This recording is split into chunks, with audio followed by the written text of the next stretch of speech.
Thank you for downloading this in-ear entertainment podcast. You're listening to Shakespeare's Sonnets.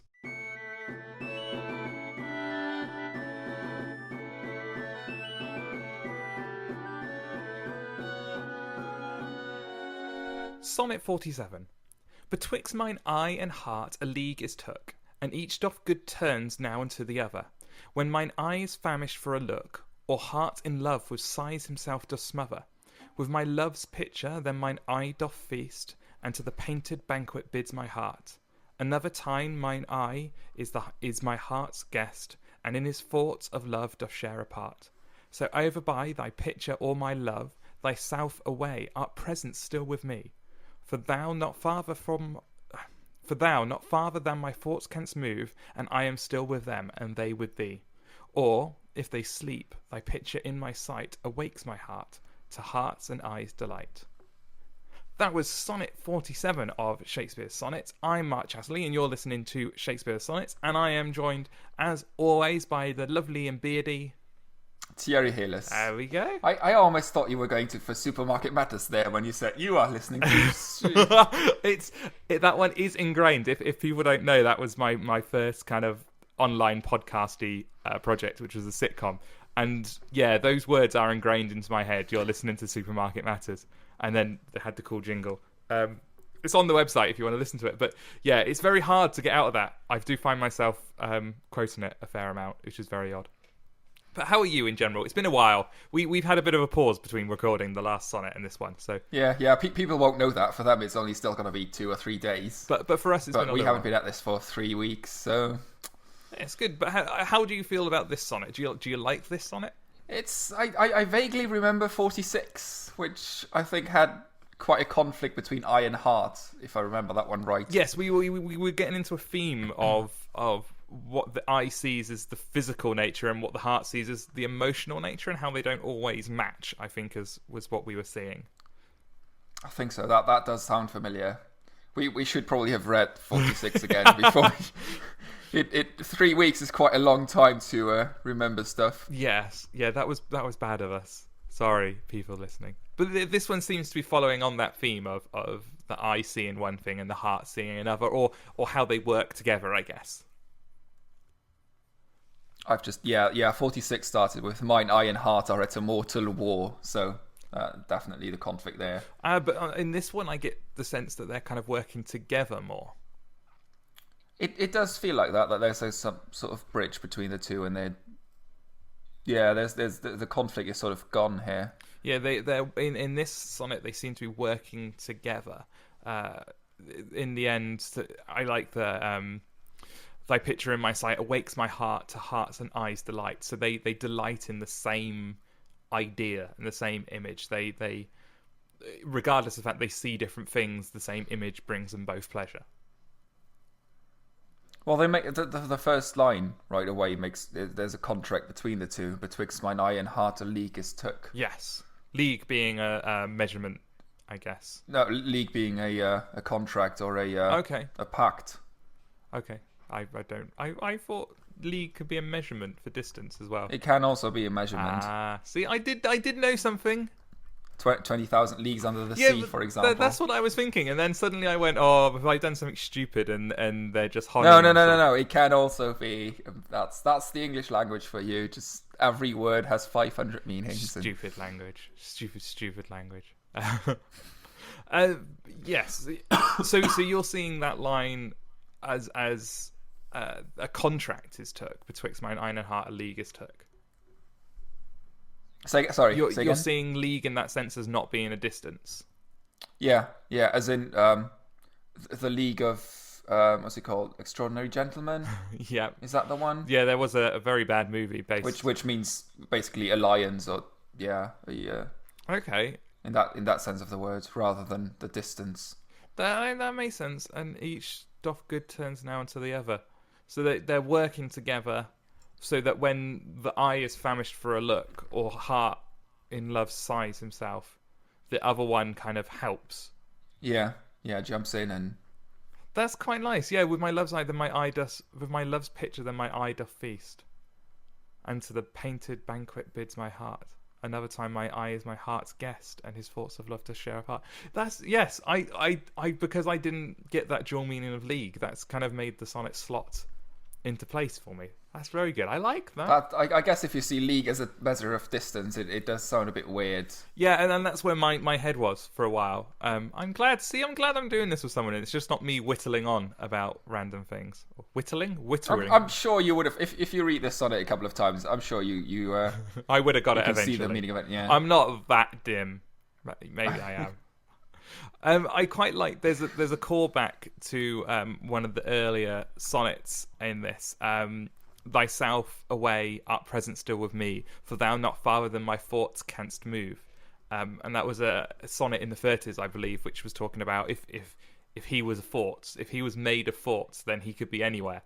And oh yeah. so he's got for thou not farther than my thoughts canst move. Well, he's already stated earlier on that nowhere is that far. So in a sense, the fair youth is never further away than he needs him to be. He can always conjure up the fair youth in his mind,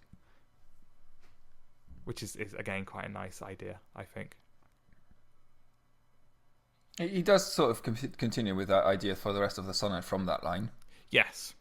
And reinforce it with a couplet at the end, where it says, or if they sleep, thy picture in my sight awakes my heart to heart's and eyes' delight.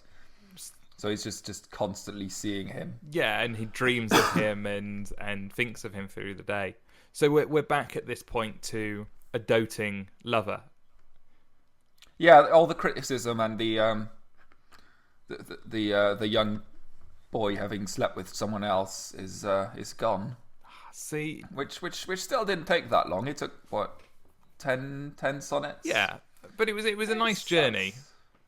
Yeah, it's fairly quick. Especially with how upset Shakespeare was at it. And he was kind of writing off the fair youth and this woman that the fair youth slept with in kind of one foul swoop, even though he was admitting he quite liked the woman himself. He was quite angry. He had a bit of a sort of hissy fit, I guess. He does come across a bit as this, I don't know, really intense, crazy person. We just, whatever happens, it's always the biggest love or the worst fear or the greatest anger. And then 2 minutes later, it's all back to, oh, you're so lovely. Wow, he's a teenager. Do we have any accounts of what Shakespeare was like as a person? I mean, we got images and paintings, but do we have any sort of written accounts of what he was like to be with? As in, or around? I'm not sure. That'd be really interesting if someone out there listening knows. I'm sure there are quite a lot of Shakespeare scholars who have looked into that. It's not something you hear, though. I mean, because every representation of Shakespeare on TV seems to be quite different. I mean, I've seen representations of him as a sort of quiet writer away, studiously working, a drunk who just happens to be a genius, a flirty, sort of cavalier, young 20-something, and every representation seems to be quite different. So it'd be quite interesting to know if there are any official recorded ideas of how he behaved, I guess. Yeah, I mean, we didn't really have contemporary autobiographers at the time, did we? There wouldn't have been no one who actually wrote down stories about Shakespeare. I don't know. There would have been ones for the royals. You would have had royal biographers, I guess. So, I mean, anyone who got that far up the kind of public eye, I would have thought, maybe. I don't know. This is a completely new area of thinking for me. I mean, this is why Hello Magazine is good for the future. Oh my God, I can't believe you just said that. 200 years from now, when people ask, what was Kim Kardashian like in her private life, they can go back and... Oh, I have no idea who that is, by the way, at all. I do realise that it's not something to do with Star Trek, which is what I believe to begin with. She's this... I think she did a sex tape, and then she became famous, and now she's living off that fame. You can become famous from doing a sex tape? Paris Hilton did. Wow! Okay, this has opened up my worldview. This is how you should promote in-ear entertainment. Just the in-ear sex tape. That would be shocking in some of the most shocking ways. My God, I don't even have words for it. That's how shocked I am. Oh no, I've got images in my head I don't need now. That's not good. For anyone out there, I have issues with boobs. I should, and I think we might have mentioned that before. I have issues with boobs, and now I've just got images of boobs in my head, which is not good. It wouldn't have to be a heterosexual sex tape. But if you wanted to appeal to the widest possible audience, Well, you don't need to appeal. You just need the scandal. yes. So if I do a sex tape and then accidentally project it onto the side of the Houses of Parliament or something like that, that would be a scandal. That would, yeah. I mean, that would be as big a scandal as you can get, really. Onto the side of Buckingham Palace while the Queen is in residence. Just Oh God. that would be a scandal. That would be awesome. Oh dear. But yes, so Shakespeare, he does seem a little that kind of. It seems to follow that what we were talking about before, that unrequited love, teen angsty kind of pattern of he fell desperately in love with someone and built them up in his mind. They did something he didn't like, and he had to sort of resolve that. And now he's back to this person being wonderful again.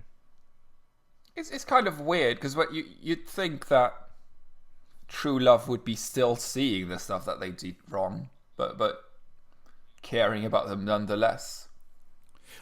Rather than trying to recreate the image of the perfect being. I guess that's the difference between love and infatuation.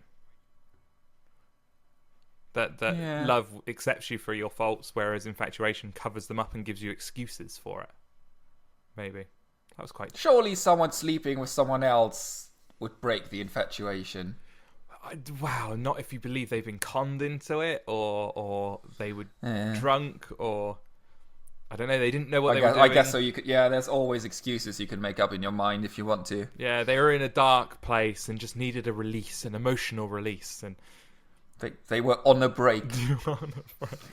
I can't believe how much that's gotten into our culture. Just one line from Friends.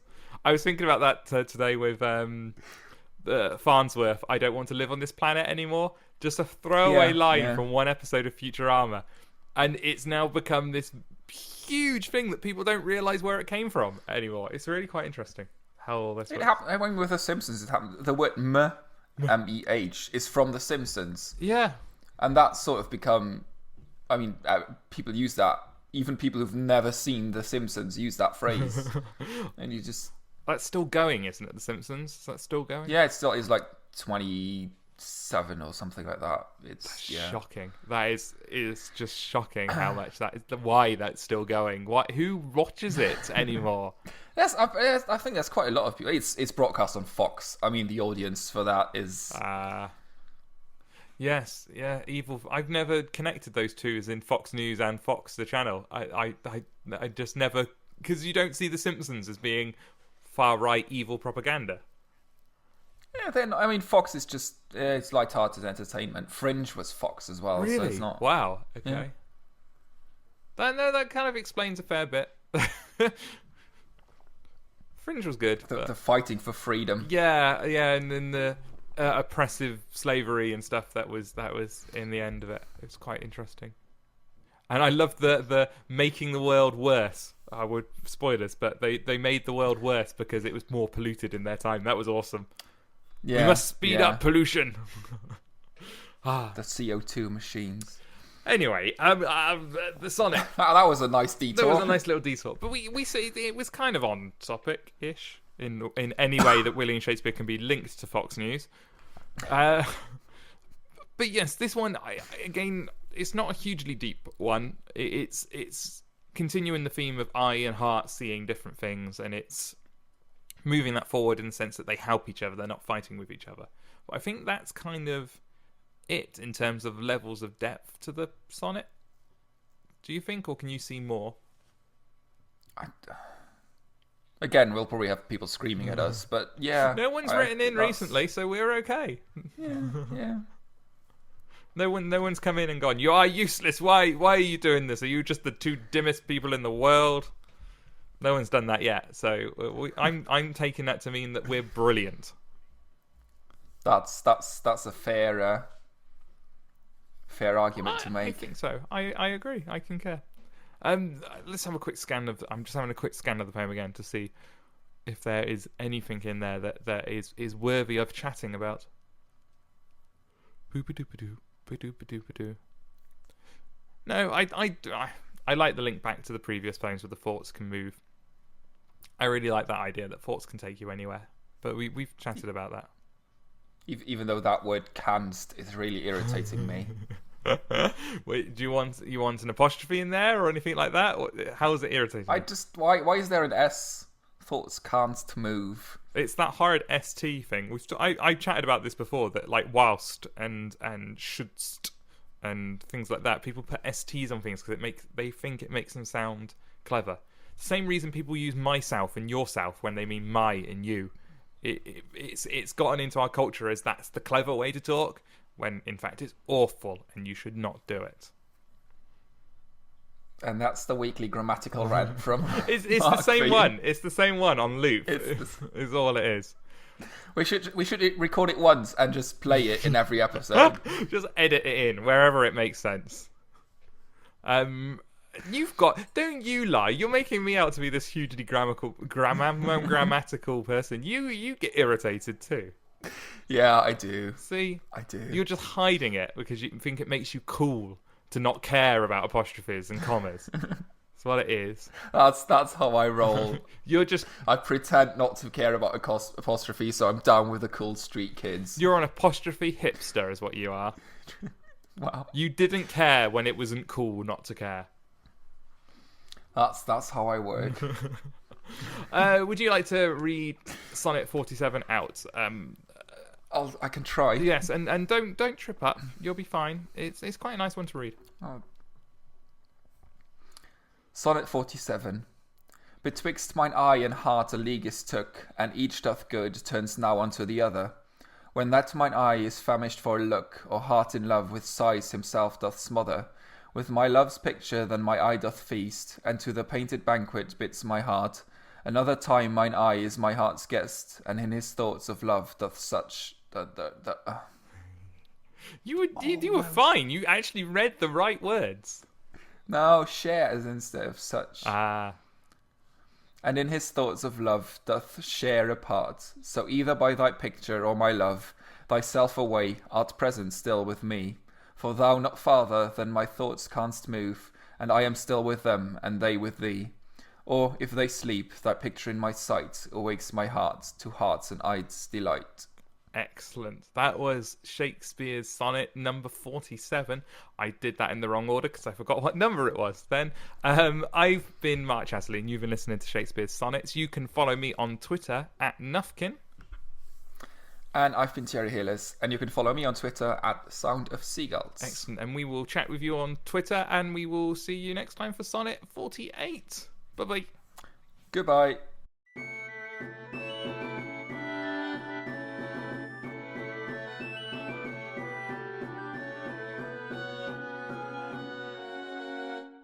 You've been listening to Shakespeare's Sonnets with Mark Chatterley and Thierry Heles. This has been an In-Ear Entertainment podcast. To listen to other podcasts or find out more about In-Ear Entertainment, go to www.inearentertainment.com.